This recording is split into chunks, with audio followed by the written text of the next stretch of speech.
way to study the perspective of a mystic to expand awareness of the divine presence in life. So that begins March 13th, and you can sign up in the bookstore for that class. Also today after service, we have a sound healing meditation, also with Dr. Kay Fontana. So if you are in service today, please stay afterwards and have a wonderful time with us. We also had a women's retreat yesterday, and it was beautiful, and I believe we had the biggest turnout, at least of any retreat that I have been to here. It was 27 women. Yeah. So it was beautiful, and we have some pictures up here. I'm sorry, for those of you online, you can't see them. But we had a beautiful, large drum circle. We did some great activities, and we are just energized today because of it. So thank you so much for coming and making it a success. I have another couple of announcements. I'm going to invite Gloria up to announce, Gloria and the Projects of Love team to come up and make an announcement.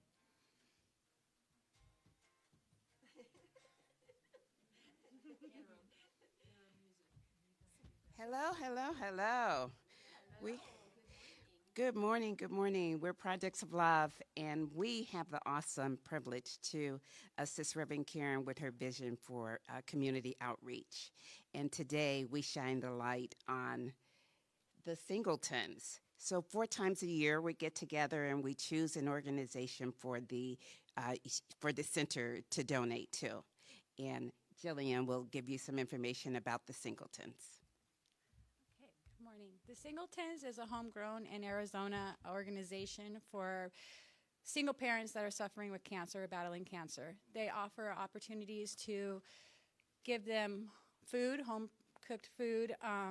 They do things for the children so that the parent that is sick is getting rest, and they do activities to have childhood moments with them.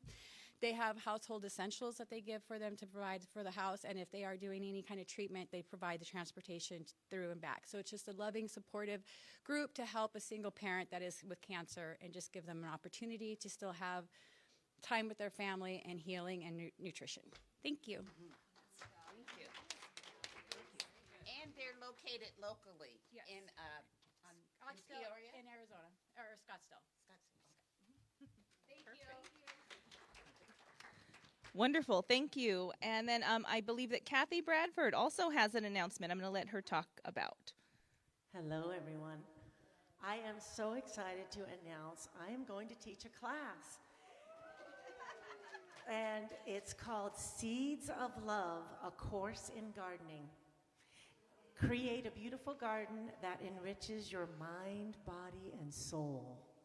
Each person is going to get a mini greenhouse, and you'll be taking 12 little seedlings home with you. We're going to do it in 2 weeks on Sunday, March 9th in Papke Hall after we get full bellies, after dining with the dudes. We'll do it right after that. It'll be about an hour or so, and it's a $20 love offering. I'd love to see you there. Wonderful. I'm definitely taking that class. So now is the time to read our vision statement together. We are a loving, joy-filled community, honoring the many paths to God as we learn and live the science of mind principles. And so it is. So just sit back, let the chair support you while we get centered and ready to receive the beautiful message today.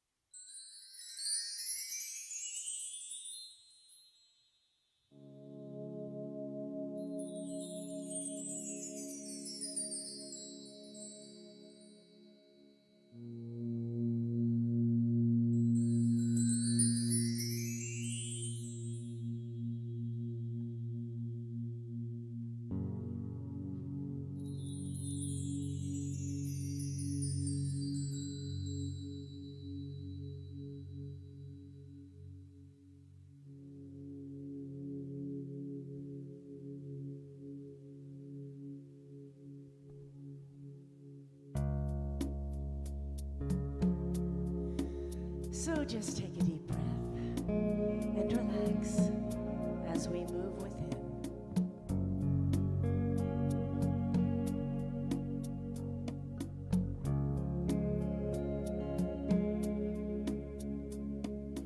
I will make a quiet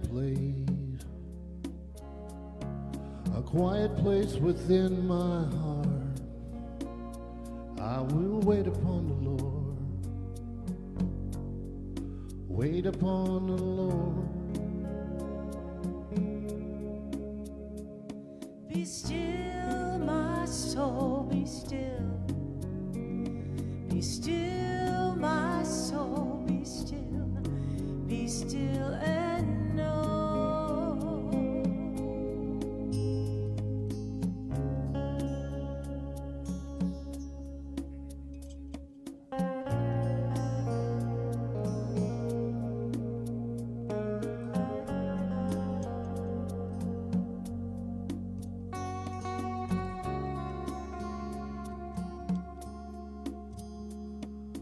I will make a quiet place within my mind. I will wait upon the Lord, wait upon the Lord. Be still, my soul, be still. Be still, my soul, be still. Be still and know. I will make a quiet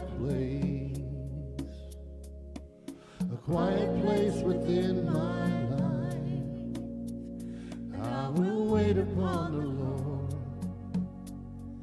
wait upon the Lord. I will make a quiet place.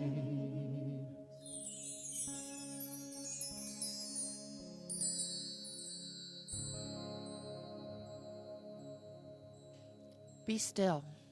Be still and know there is but one essence, one love, joy, beauty, peace, health, creative intelligence, freedom, light.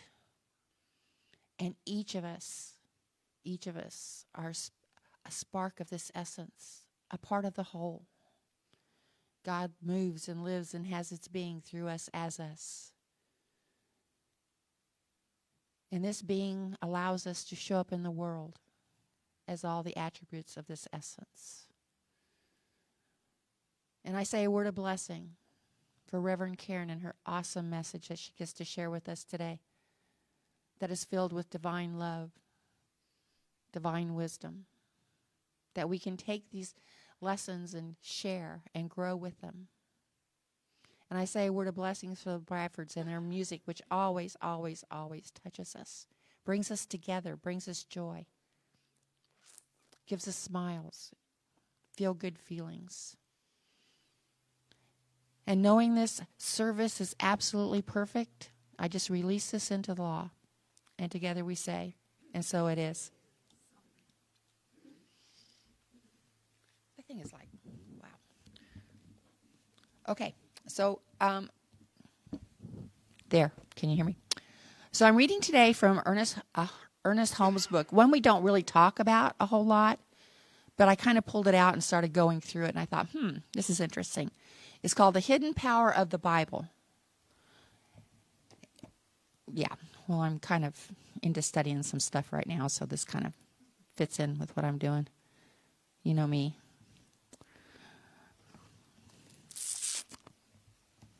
Gotta find it. Many gifts, but one Spirit. This is on page 165. There are many gifts, but one Spirit. Many operations, but one operator. This teaching is self-evident. There is a perfect unit behind everything. The original one is the cause of all that follows. The outer is the result of the inner. The inner is one. The outer is many, in order that the one may be expressed. The problem of philosophy is to reconcile the necessary unit to its multiplied effects. We live in a world of things, time, happenings, and passing events. All this takes place within the one. Let us consider the element of time. Time is the measure of an event. It is a sequence of events that which is a unitary whole. God is timeless, that is. He exists from eternity to eternity. Things come and go. God, the timeless, enters time in order that he may be expressed. Without time, there would be no expression of the timeless. Therefore, time is as necessary as God is to man. We will now consider matter. All matter forms come from the original substance, which is the stuff of every diversified form. One substance, but many forms. Unless this one substance were broken into many forms, the formless could not be expressed. And as it is the nature of being to be expressed, there must be different forms, many operations, but one operator. There are many spirits, but only one spirit, many personalities, but only one universal person, many men, but one God. No one man completely expresses the infinite. Each expresses some gift of the higher life. All together comprise generic man, which is Christ. All are members of Christ as branches. All belong to one trunk. And Christ is God's. All made to drink into one spirit. All derive life from the one source of life. All drink from one formula. And since this is the fountain of life itself, there is enough to spare. Each takes what it can hold. He cannot take more. We are all of one body. The entire creation is the body of the infinite. Each of us, an individualized member of this one body. By one Spirit, we are all baptized into one body. And so it is.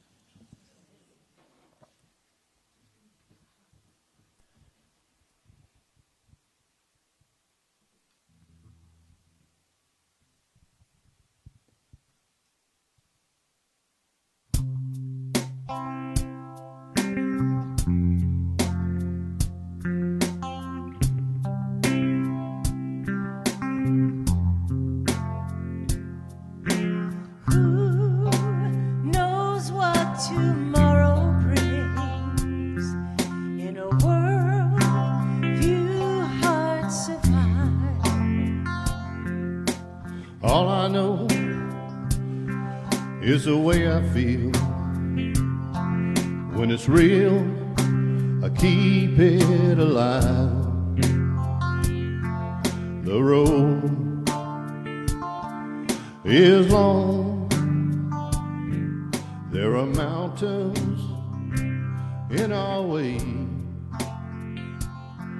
but we climb a step every day. Love lift us up where we belong, where the eagles cry on a mountain high. Love lift us up where we belong, far from the world we know, where the clear winds blow.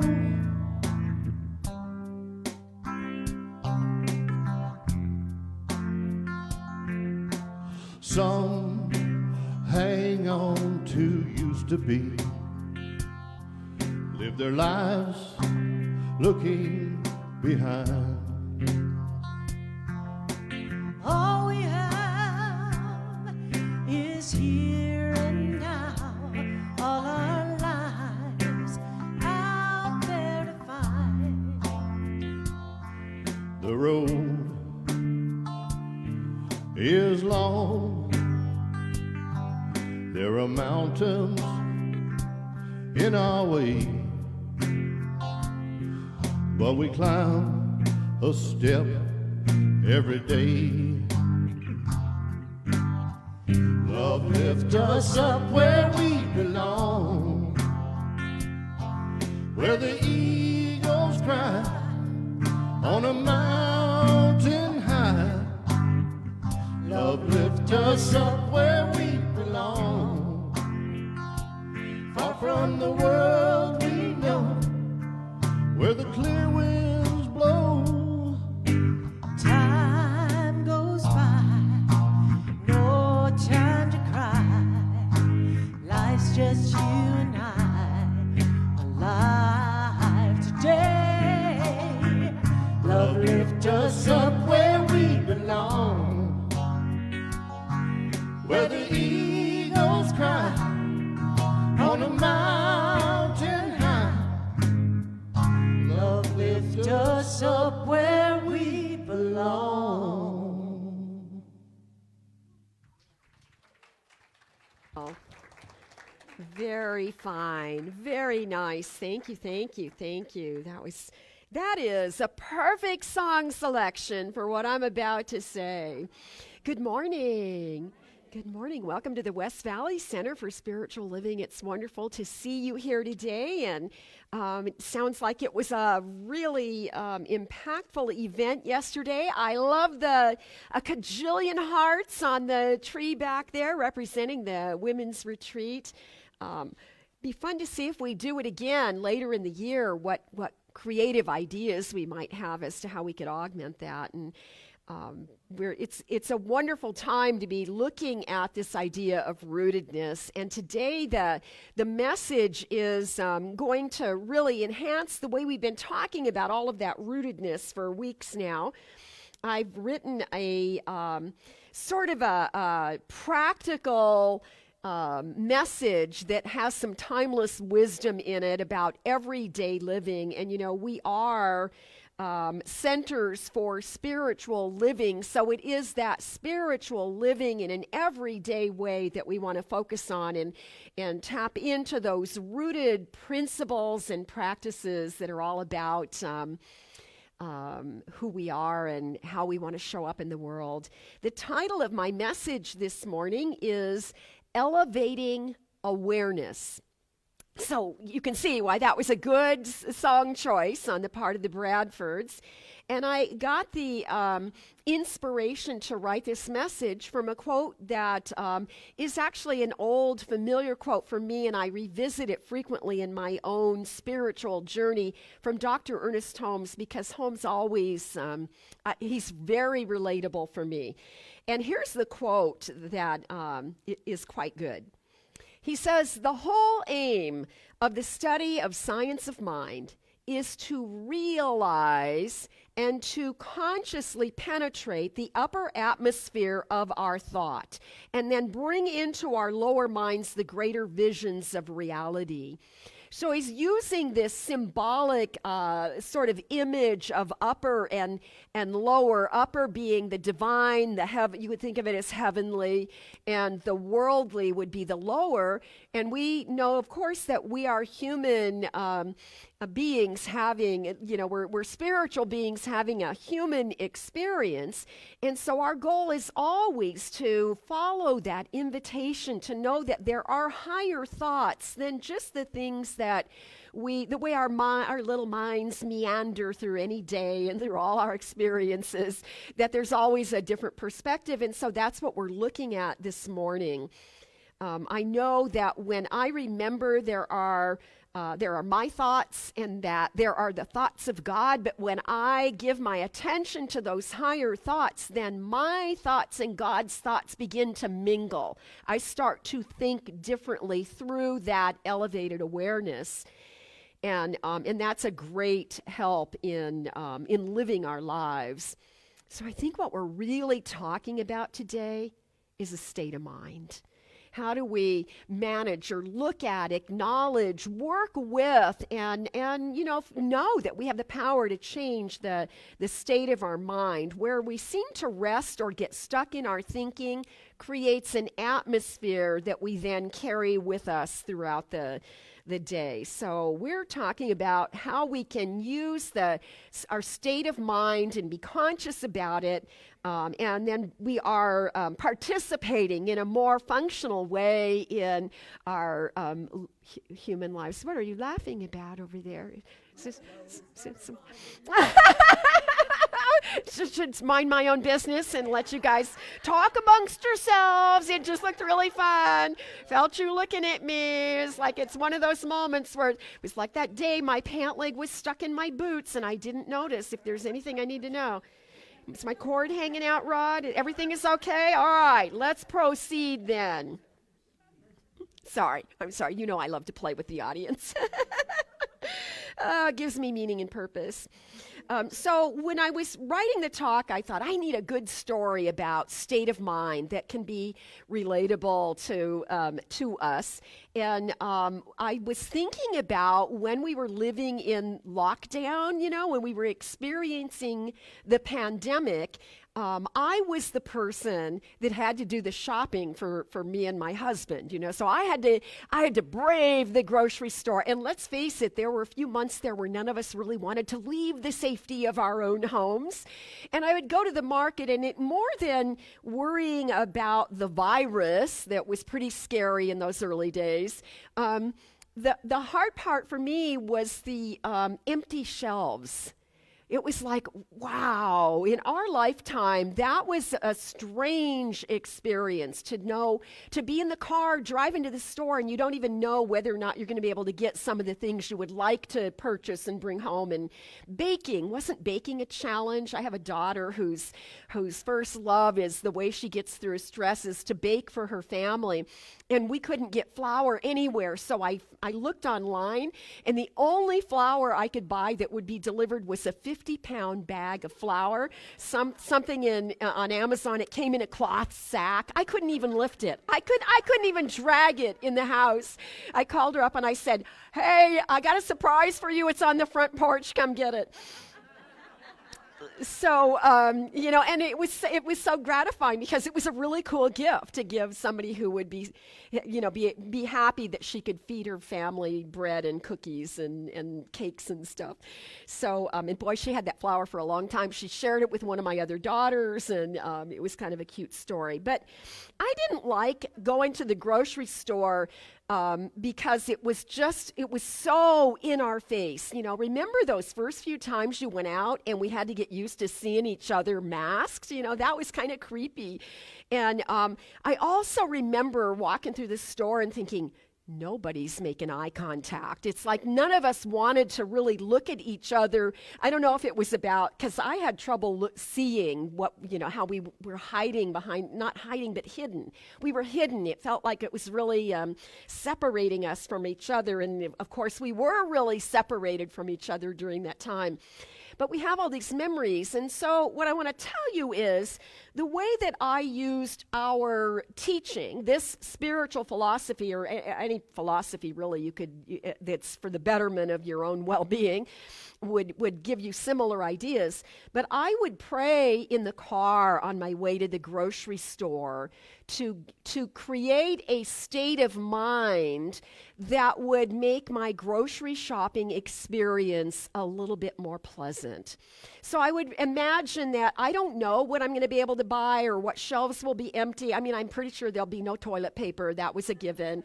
But I would pray to establish a state of mind that would help me make that whole shopping thing a little bit lighter. And by the way, one of the reasons I thought to tell this story is that the strangest thing happened to me that I did not realize until I started thinking about this story and started writing it. I'm actually at my computer writing it. To this day, when I go to get my groceries, I get my cart, I go in the store, I walk all the way down to the toilet paper aisle, and I start there. And I did not do that before lockdown. And it's just a habit. It's like no big deal. I'm not expecting it to not be there. It's just the way I did that habit, and let's face it, we did it for a while. And then I do the last few aisles over here, and I get all my personal stuff. Then I go get my groceries. I'll probably do it the rest of my life. So until I have somebody shopping for me, that would be even better. So the idea that you can get prayed up and choose your state of mind gives us a choice. And what I was looking for, because those times were creepy, I wanted to always make my choices from a presence of love. Not from any kind of fear-based way I have to move through my day. And there was a lot of fear then. Well, there's a lot of fear now, actually. But there was a lot of fear in something as basic and simple as going to the grocery store. And so I love that way that spiritual grounding brings us back to center, to be rooted, as we've been speaking of. And it helps me know that I don't want to show up and make decisions based on fear, that I want to make my decisions based on love, and I want to carry that presence of love with me. So I'm called to remember Terry Cole Whitaker. Do you remember? Raise your hand if you read or followed Terry Cole Whitaker. Okay, this side of the room, you guys all.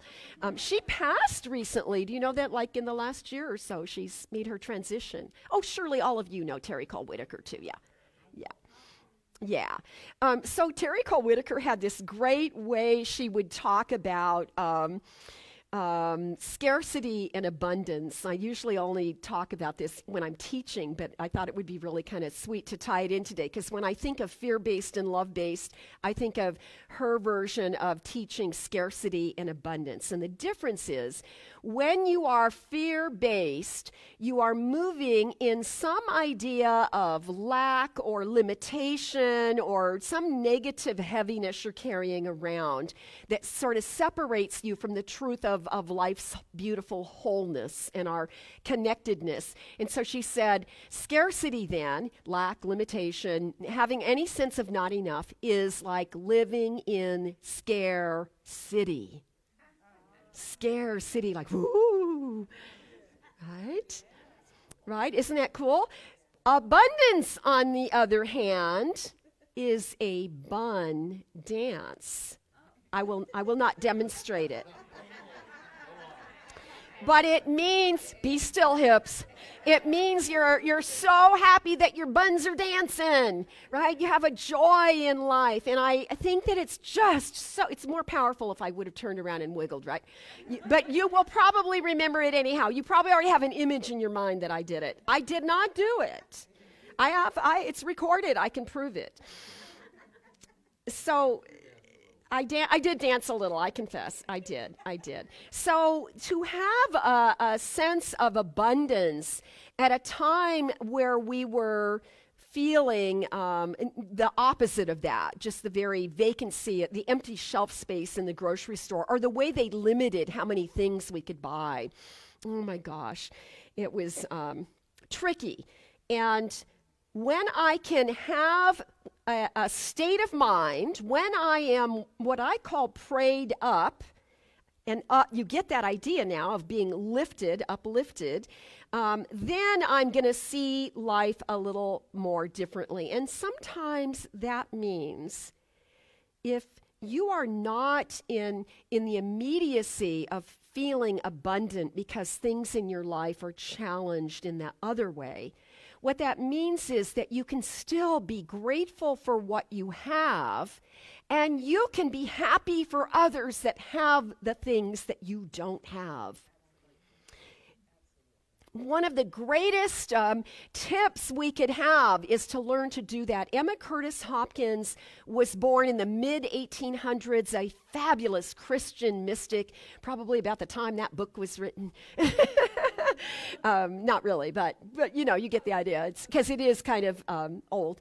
And Emma Curtis Hopkins has one story she was very proud of, and that was that they were very, very poor, and they were hungry, and they lived in the New England area, and she was cold, and she had to walk a long distance. I forget if she had gone to the town to buy some goods or something, and she was a young, like 12 or 13 years old, and that she walked by a home, and it was getting dark, and the lanterns were lit inside the home, and she could see a family sitting around a table eating a big festive dinner. She said there was just this beautiful spread of food that she couldn't even relate to because they were so poor, and that she stopped and she gazed at them, and she really just blessed them and had great joy in her heart for their abundance. And that, my friends, is a huge turnaround when we can bring ourselves to do that. That essence of gratitude is such a powerful energy that we don't ever want to forget that. So when I think of Emma Curtis Hopkins and this idea of lifted thinking, elevated awareness, what I know is she would say, keep the Godward gaze. And I love that statement so much because it always implies to me a shift in my posture. That if I'm worried and I'm bent over and I'm concerned, if I think to pick my head up and look in that Godward way, even though it's just figurative, it's not really like God's on a cloud in heaven, we don't teach that. We have never taught that in this teaching. I love that part of us. That what happens is that we begin to realize there is a higher awareness that comes from love than there is from fear. There is a higher energetic response that creates a divine vibration that then ripples out in the atmosphere all around us, and it is far superior to that idea of the lowly thoughts that Holmes was referencing in that opening quote. And I wanted to make a special point of telling you that the title of this message, Juliana, you're going to want to make sure you did this well, because you label the talk when you archive it. I am not talking about elevated awareness. I am talking about elevating, ing at the end, because what that does is that gives it an aliveness. That suggests that this kind of spiritual practice is an ongoing practice, and we probably do already, but if we focus on it, we can do it more and more, where we return our mind, our thinking gets stuck on something we heard on the news, or I don't even watch the news. I just hang out with people and they'll say this or that, and then I'm laying in bed at night and I got everybody else's stuff I got to clean out of my mind, right? So, and I have to do that. I go, wait, no, that's not mine. That's not something that this should be keeping me awake at night. So we claim and learn how to do that Godward gaze, and we use this practice as an ongoing practice. We are always elevating our awareness. And you know what that means? You know, the most important part of why I put ing on the end is that we so easily get confused and think that your spiritual path is some kind of a journey that's going to take you to enlightenment or to live a more perfect life and to be a good person all the time. I can't do that. I confess to you, and everybody here probably knows it. I can't be nice all the time. And so we need to be able to be authentic, which doesn't mean we get permission to be rude. It means to be authentic is to be able to go, whoa, I need to be elevating right now. And then sometimes we have to kiss and make up with each other because we got some little harsh corners. And you will, as long as you are in human form, you will have a few harsh corners. That is not a bad thing. So be kind to yourself. I think that we want to look at not judging ourselves as if that we need to be better in any way than we already are. We just want to make sure we are inging, elevating. We are practicing, and that it's an ongoing, it's an alive part of who we are and what spiritual practice really means. You don't get there, you don't get to perfection. You just keep practicing. Thank you. That's a good amen. Thank you. So we missed you last week. You weren't sitting there doing that. So the art of elevating is uplifting our own consciousness. And These are all really helpful things. I was thinking that, as a spiritual, as a spiritual leader of this community, as someone who leads classes and speaks on most Sundays, I think that my goal is to give you things to think about, and to really recognize that enlightenment there's nothing to attain. You already have what you need, and the very fact that we're all sitting here listening to the same idea is important. So my role as a leader or a speaker is that I'm promoting. I thought this was kind of cool. This is what I think I do. I'm promoting higher thinking, because higher thinking brings with it greater visions of what's possible. My God, we need greater visions of what's possible. Right? We really want to not be, Don't come hoping I'll feel sad for you if you want to tell me how awful the world is right now, because I do not like to awfulize. Yeah, well, I didn't make it up, but so to realize there is an upper atmosphere of thought in the way that Holmes and all the great metaphysicians and sagey thinkers, in the way that they referred to it, the upper atmosphere of thought, it's a God thought. It's the higher thought, and we always talk about how that then gives us a broader, greater vision. So we, as Holmes took that, said in that beautiful opening quote, he said, it's the whole aim of what we teach. It's the whole point of what we teach here, is that the God thought is that higher thought is we want to realize it, we want to touch it, we want to, have an experience of oneness with it, because when we're standing in that kind of posture where we're open to the presence of that power that's greater than we are, the mind of God, then we are pulling that wisdom in a refreshing way in our own awareness to remember it and use it and all those other things. Maybe I don't need to say all of that.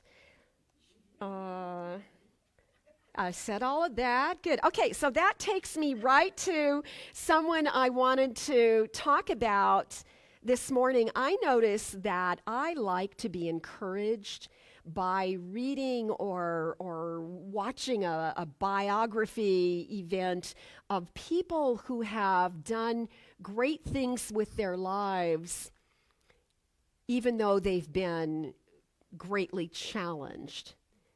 Don't you love reading those stories? I love seeing those little videos of the people that have lost limbs and nothing stops them. They still get out there, or the dad that pushed his son in a marathon in a wheelchair. And I love those stories of people that, in spite of, or perhaps because of their challenges, they do things. And so I am getting ready to entertain next weekend. I have a Gourmet for God event at my house, so you're not invited unless you bid on a space to be at this party.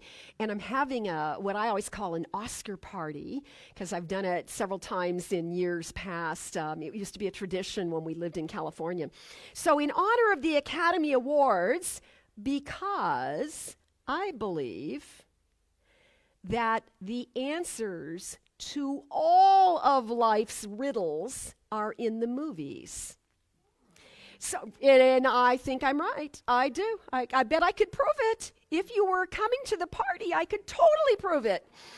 I was thinking, Julie, we should open it to more bids, bigger party. But at any rate, it's my fun time of year when I get to really get involved in throwing these events, and I make it it's just going to be a really fun event. And so I've been thinking about a painting that I'm going to have.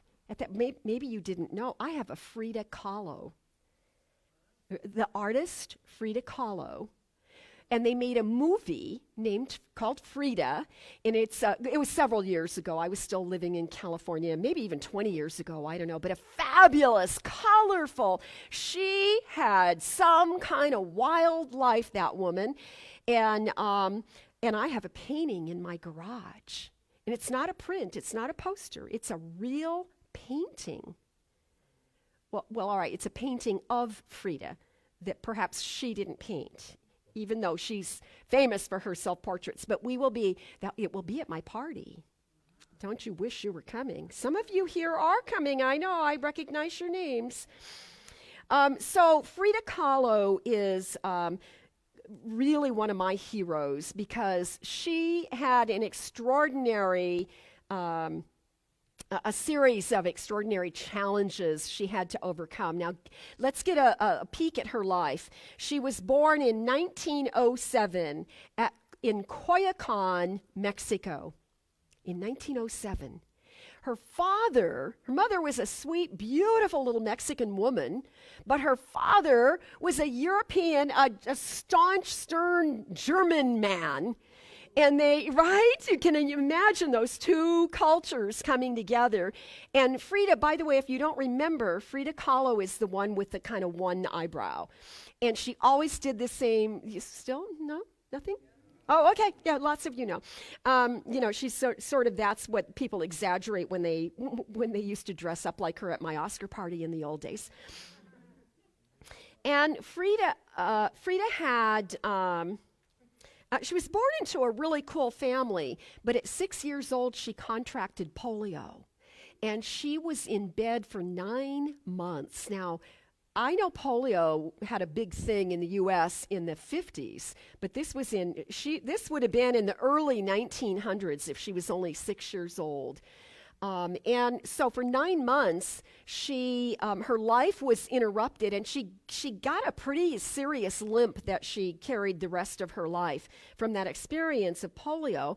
But she was well educated, and she had a love of both art or an interest, at least an interest in art, but she loved the sciences. And even though it was the early 1900s, she dreamed of being a doctor. She wanted to study medicine. And so, unfortunately, when she was 18 years old, she was involved in a very tragic bus accident. She was a passenger on the bus, and the bus collided with a streetcar. And she was so seriously injured that for 3 months, she lived in a body cast. And she couldn't move, she couldn't roll over, she couldn't do anything. She had to be completely cared for. And she's 18 years old, and her mother and her father are taking care of her. And they felt so sad for her that she couldn't participate in life. So her mother had a special easel made for her, and they brought her paints, and she learned to paint laying flat on her back, and she sort of taught herself to paint. She'd had a little experience with art, but not a lot.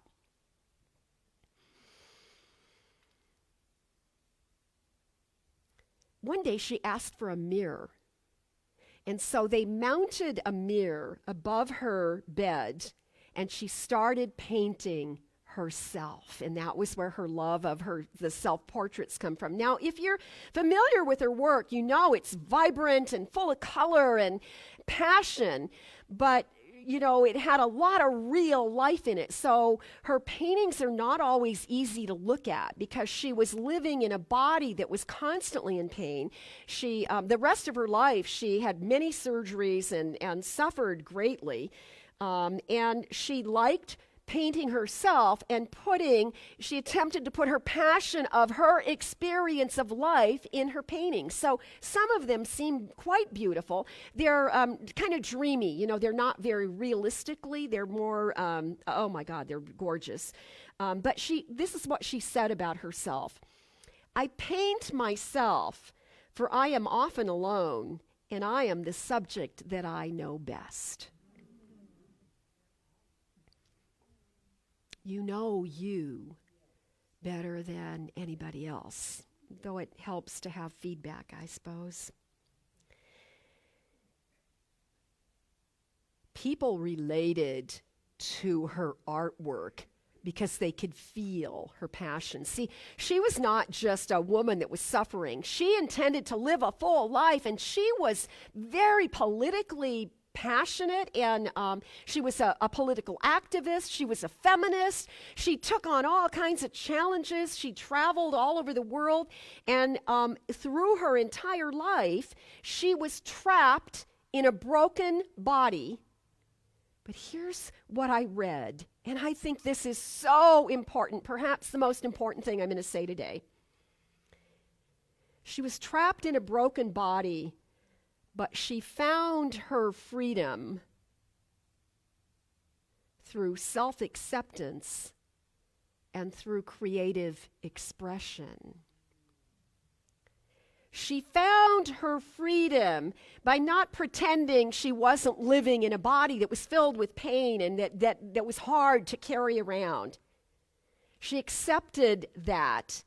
And she also found an outlet through her artwork so that her creativity could express from her. And that's why people resonated so perfectly with her passion, because some people can just feel it when they look at a work. They can feel what the artist was feeling, or they can hear what the musician was hearing when he or she wrote composed the great piece of music. You have a great sound. That guitar, when you put your feeling, especially in that beginning song we do where we're setting the tone, when we can feel you doing that, you take us somewhere that we can't get on our own. And so we're grateful for that. Frida took the life that she had and she made something out of it that worked for her. There aren't lots, there are quite a few examples like this, but they're rare. They're rare. They're not the average people. I get that. But what they do for us is they show us what's possible. Only a few are able to rise and leave works and be studied so that we can know what that is like. They live this teaching. They live what we talk about every Sunday and in every class we teach here. They are living the science of mind principles because they understand that there is a science in the way that the mind works, and that it's a scientifically provable truth that we are involved in the atmosphere of our thinking, in that we are involved in setting a state of mind as to how we will go to the grocery store or how we will move through our day and all of those things. Neville Goddard, I don't quote Neville enough. Neville is fabulous. Neville is sort of a contemporary writer. He's no longer living, but he was, I would say, one of the most practical spiritual thinkers and authors in the 20th century. Neville said this: "The way of true spiritual living lies in experience."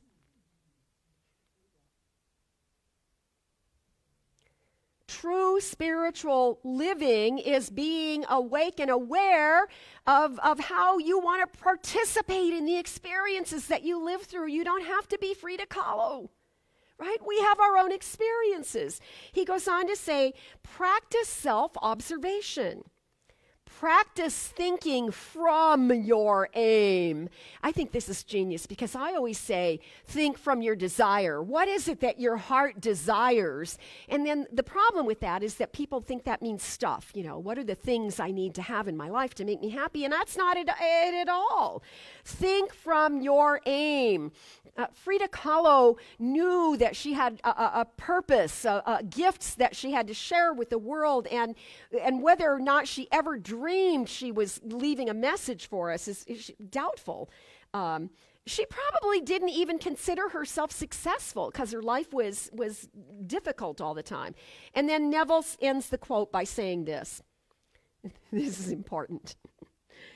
Practice detaching from your negative moods and thoughts. Don't say that like it's easy. She goes, Well, yes, practice detaching from your negative moods and thoughts. Frida Kahlo did that.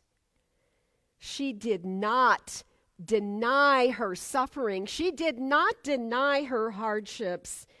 And I love that way he said true spiritual living lies in the experience, not in a perfect life, not in becoming enlightened. All those things I've already stated. Whatever your experience is, and let's face it, we're all sharing an experience right now.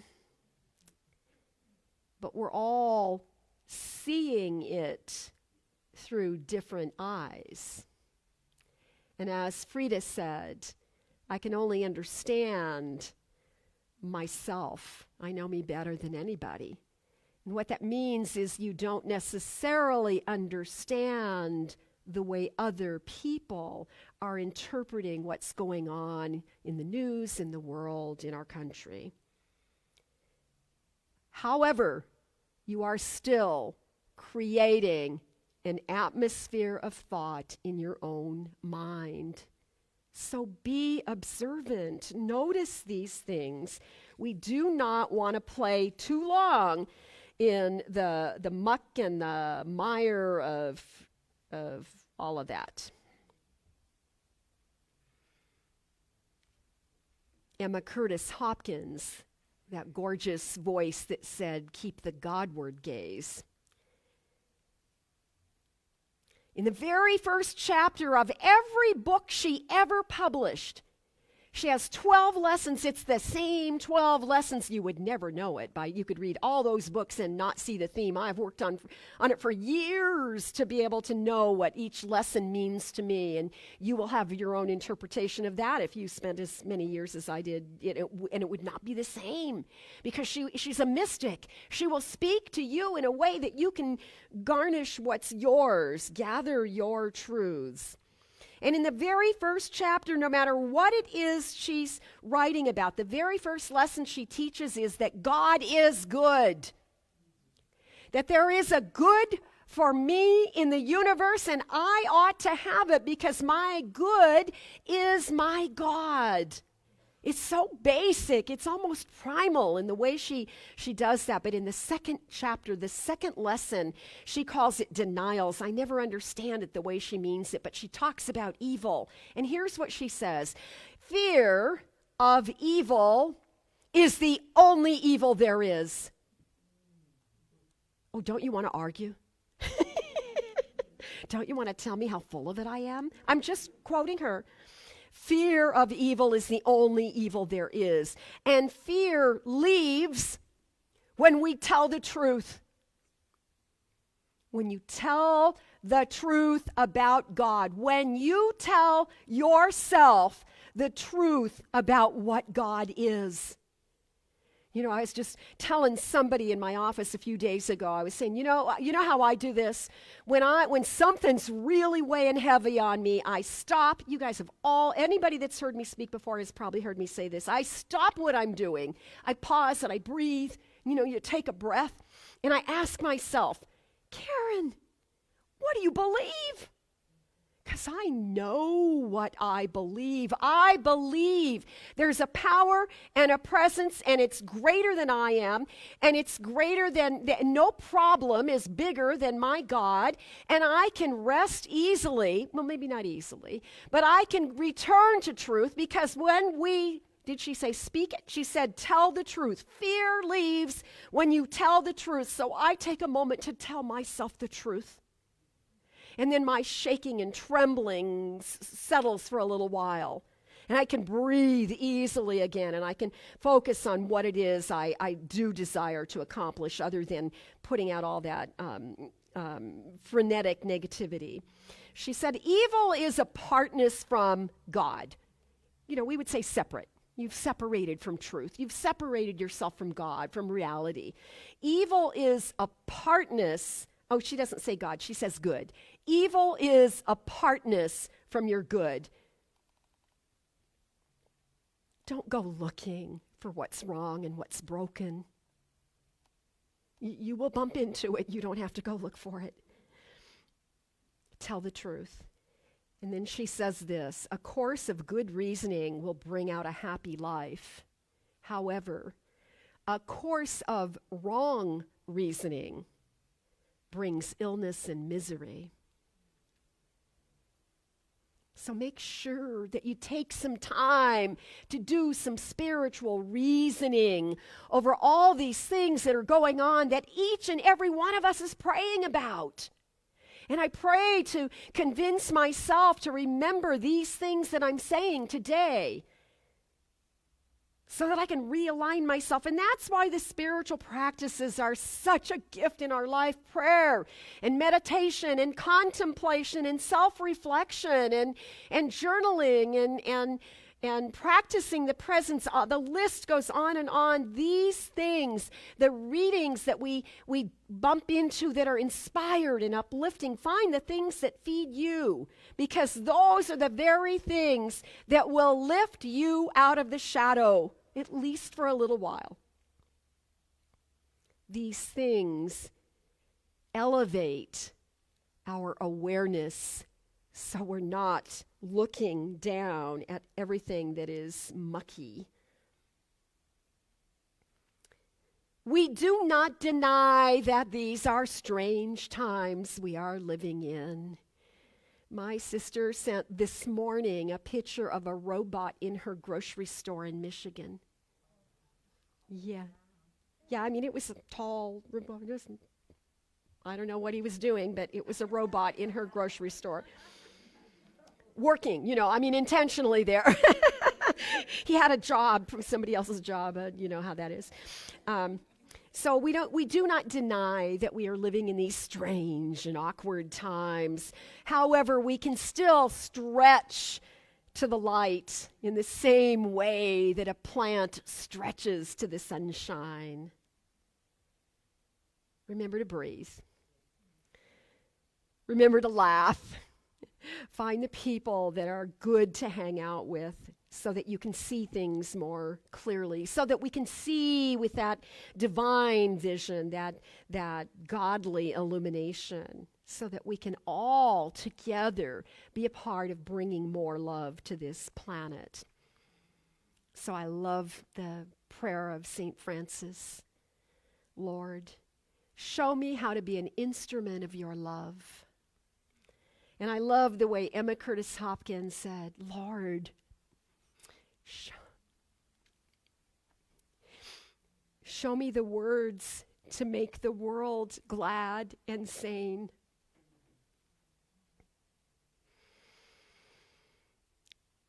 Anybody have to read Aldous Huxley in 10th grade? Oh, even younger people.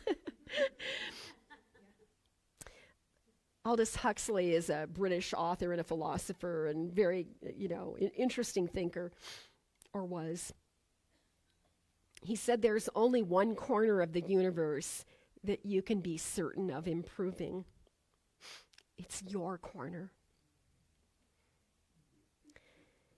There are infinite ways we can play and things we can do and fresh ideas for how we can deal with the things we encounter in life. But he goes on to say this, and this was a much longer quote that I have taken the liberty to paraphrase for you. He said this: the spiritual journey is not about arriving somewhere. It is not about gaining something that you don't have. It's not about becoming someone that you'd rather be. I'm going to read that one more time. The spiritual journey is not about arriving somewhere or gaining something you don't have or becoming someone you'd rather be. It is about the dissipation of our own ignorance about who we are. In this way, we gradually can grow to notice that, to heal our own ignorance about who and whose we are. It is the growth of that understanding that awakens us.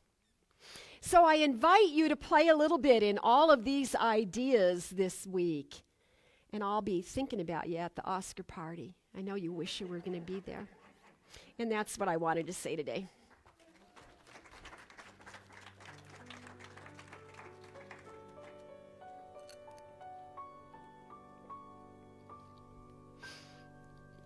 Take a breath. Take a holy breath and feel the activity of the wisdom of God that is enlivened right here.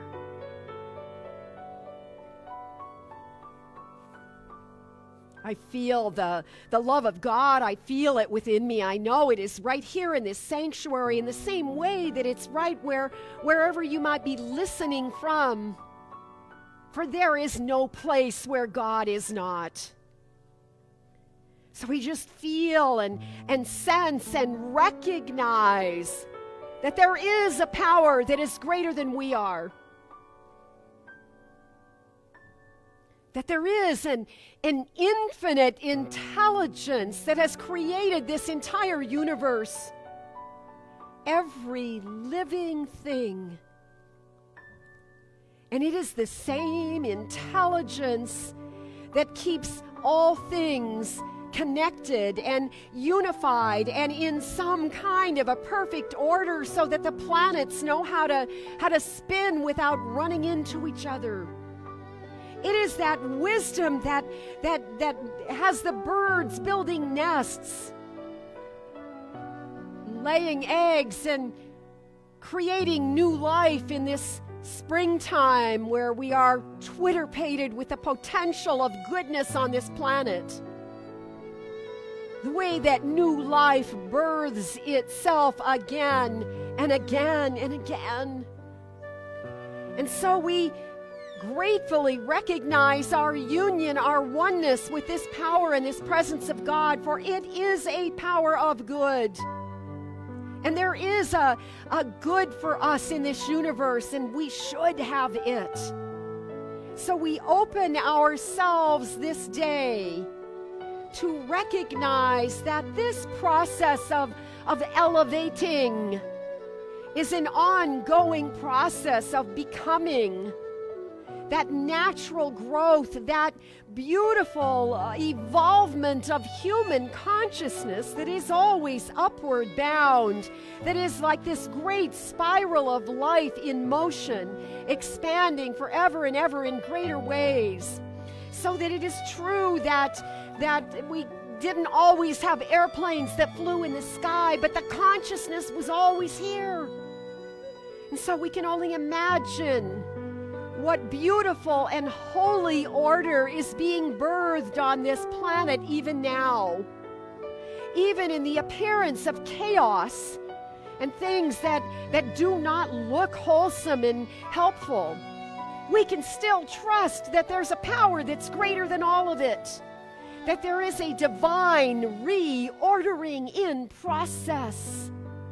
That we are elevating in this way that is a process of rising to see that horizon from a different perspective.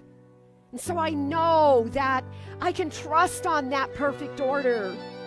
That I can align myself to it, that I can change my mind and align to that mind of God so those lofty thoughts, those divine thoughts are mingled with my own.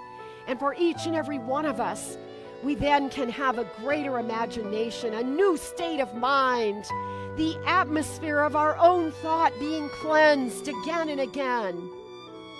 So I am grateful that this spiritual community is dedicated, is committed to spiritual practicing. That we wake up every day and we know we get to choose again. That we choose the type of character we desire to exhibit. We choose to be vibrant and healthy. We choose to renew our relationships. We choose to trust this law of prosperity and of abundance. For anything less than the greatness and overflowing goodness of God is just not the truth of our being. So I say thank you, God. Thank you, life. I am grateful that people are healed by the words of this prayer, that our vision is cleared so that we can see the world with new light, and that we are healed in such a way that we can just stand in love and let our love ripple in every direction to this planet that so thirsts for that love. So it is with a grateful heart. I simply release the words of this prayer into that divine law, that way that Spirit itself awaits the prayer requests and responds to us saying, yes, my child, yes. The answer is yes. We receive our good, we are grateful, we let it be, and together we say, and so it is. Amen.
Too many hats today.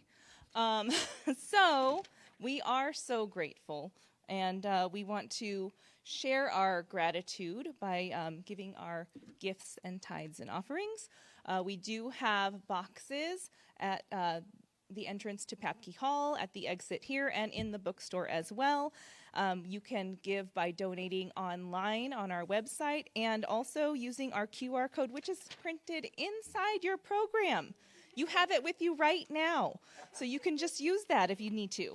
And we will go ahead and say our joyful giving affirmation together. I live in a consciousness of good.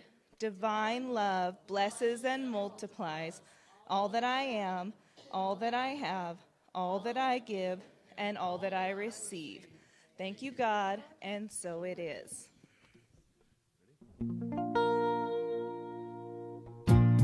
Please rise for our last song.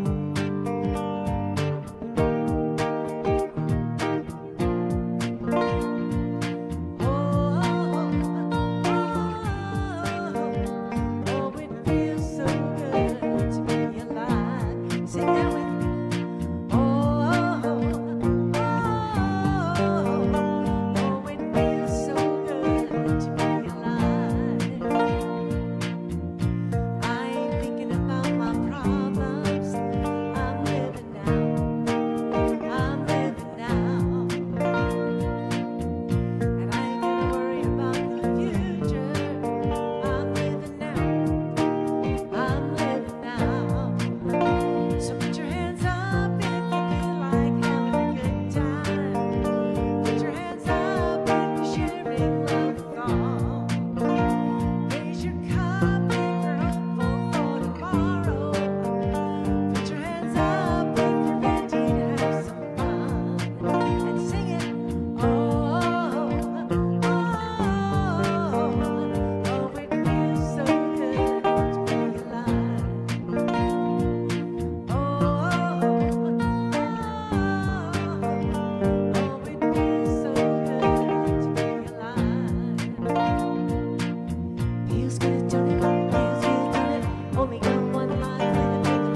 Thank you.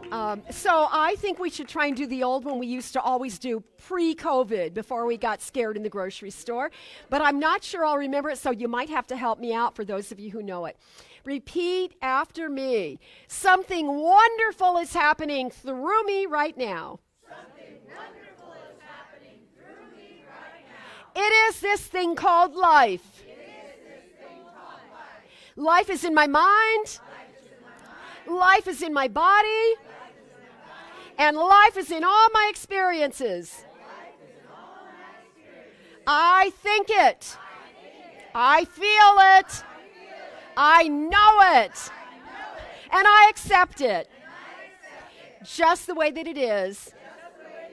And just the way that it is not. Thank you, Frida. Amen. Have a great week. Pray often. Thanks for being here. Pray often, love much.